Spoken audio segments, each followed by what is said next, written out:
හැමදාම කන නූඩල්ස් එකට වඩා වෙනස් රෙස්ටුරන්ට් එකක රසටම ගෙදරදීම හදාගන්න පුළුවන් චයිනීස් රෙසිපි එකක් තමයි අද මම අරන් ආවේ. විනාඩි 5ක් වගේ පොඩි වෙලාවකින් හදාගන්න පුළුවන් මේ වෙජිටබල් චව්මීන් එකක්. ලොකු පොඩි හැමෝම එක වගේ කන්න කැමති කෑමක්. අපි බලමු මේක ලේසියෙන්ම හදාගන්නේ කොහොමද කියලා. නූඩල්ස්, එළවලු, සුදු ලූණු, සෝස් වර්ග, සෝයා සෝස්, තක්කාලි සෝස්, සීනි ස්වල්පයක්, තෙල්.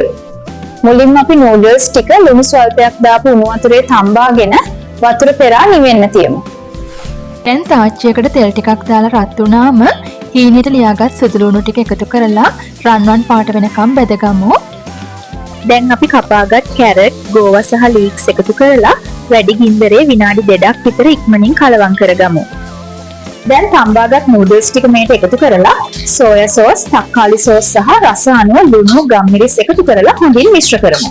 අන්තිමට හීනියට කපාගත් ලුණු කොළ ටිකක් උඩින් ඉස්සලා උණුවෙන්ම පිළිගන්වන්න. මේක රෙස්ටුරන්ට් එක වගේම හරිම රසයි. දැන් අපේ channel එක subscribe කරලා bell icon එකත් click කරන්න. අපි අලුත් වීඩියෝ එකකින් ඉක්මනින්ම හමු වෙමු. සුබ දවසක්.